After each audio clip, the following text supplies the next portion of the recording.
Hello बच्चों, चलिए प्रश्न पढ़ते हैं। प्रश्न यह है कि कार्बोक्सिलिक समूह की अम्लीयता का कौन सा क्रम सही है। तो सबसे पहले बात करें अगर इस प्रश्न में मुख्य अवधारणा की, तो देखो क्या होगी। मुख्य अवधारणा जो इस प्रश्न में होगी वो होगी अम्लीयता का क्रम। अम्लीयता का क्रम। तो देखो सबसे पहले अपने देखते हैं कि अम्ल अपने को दिए हुए कौन कौन से हैं। तो देखो एक तो अपने को ये अम्ल दिया हुआ है CH3 CH2 CHCl COOH। एक तो ये दिया हुआ है। दूसरा अम्ल देखो क्या दिया हुआ अपने को CH3 CHCl CH2 COOH।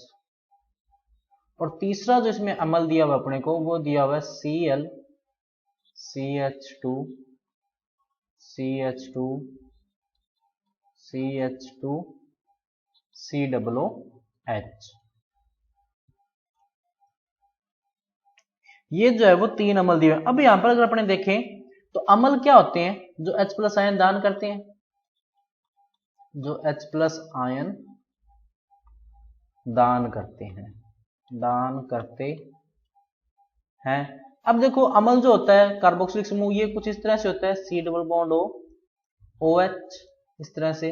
अब H+ कैसे दान होगा कि ये ऑक्सीजन जो है वो इस हाइड्रोजन और ऑक्सीजन के बीच का जो बंध है उस बंध के इलेक्ट्रॉन ले ले, जिससे क्या बनेगा C double bond O- carboxylate ion बनेगा और साथ में क्या निकल जाएगा H+। यानी कि जो H+ आयन की जो सांद्रता होगी वो ऑक्सीजन पर निर्भर करेगी कि ऑक्सीजन जो है वो कितनी तेजी से H+ आयन को ग्रहण कर रहा है। और ऑक्सीजन देखो आगे किससे जुड़ा हुआ है, कार्बन से। यानी कि ऑक्सीजन की इलेक्ट्रॉन खींचने की जो क्षमता है वो किस पर निर्भर करेगी, कार्बन पे। और कार्बन के आगे जो कोई भी एल्किल समूह जुड़ा होगा उसके ऊपर जो है वो कार्बन की प्रकृति निर्भर करेगी। अब देखो अगर इस पे कोई एल्किल समूह जुड़ा हुआ है तो उस पर क्या होगा, +I प्रभाव होगा। +I प्रभाव से क्या होगा, इस कार्बन पर इलेक्ट्रॉन घनत्व बढ़ेगा। जब इस कार्बन के ऊपर इलेक्ट्रॉन घनत्व बढ़ेगा तो उसका प्रभाव इस ऑक्सीजन के ऊपर भी पड़ेगा। जब इस ऑक्सीजन के ऊपर प्रभाव पड़ेगा यानी कि जब इसके ऊपर इलेक्ट्रॉन घनत्व कम होगा तो ये हाइड्रोजन जो है वो थोड़ा मुश्किल से मुक्त होगा, क्योंकि ऑक्सीजन की जो विद्युत ऋणता है वो क्या हो जाएगी, कम। कि यहां पर +I प्रभाव बढ़ने से +I प्रभाव बढ़ने से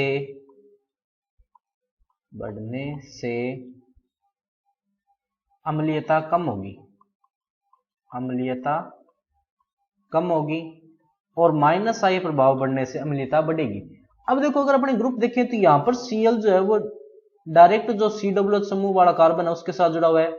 यहाँ पर Cl जो है वो एक कदम पीछे चला गया और यहाँ पर Cl जो है वो उससे एक कार्बन और पीछे चला गया। तो Cl परमाणु जैसे जैसे बढ़ेगा वैसे वैसे इसका -I प्रभाव भी कम होता जाएगा, क्योंकि अपने को पता है Cl जो इस बंध के इलेक्ट्रॉन लेगा और इसका प्रभाव कौन सा होता है, -I प्रभाव होता है। अब क्लोरीन COOH समूह के जितना ज्यादा नजदीक होगा वो उतना ही ज्यादा इलेक्ट्रॉन घनत्व कम करेगा इस कार्बन पे। अब इस कार्बन पे इलेक्ट्रॉन घनत्व कम होगा तो ये ऑक्सीजन जो है वो आसानी से इलेक्ट्रॉन ग्रहण करेगा और क्या निकलेगा, H+ आयन निकलेगा। यानी कि जैसे जैसे Cl परमाणु की COOH समूह से दूरी बढ़ेगी वैसे वैसे इसकी अम्लीयता क्या होती जाएगी, कम होती जाएगी। तो सबसे ज्यादा अम्लीय देखो कौन सा होगा, CH3 CH2 CHCl COOH। उसके बाद में कौन सा होगा, देखो CH3 CHCl CH2 COOH। और उसके बाद में देखो कौन सा होगा, CH2Cl CH2 CH2 COOH। तो ये जो है वो सही क्रम होगा। आप देखते हैं कि सही उत्तर कौन सा होगा इसमें। तो सही विकल्प क्या होगा, विकल्प नंबर A। तो बच्चों ये था आपका उत्तर। मैं आशा करता हूं आपको समझ में आया होगा। धन्यवाद।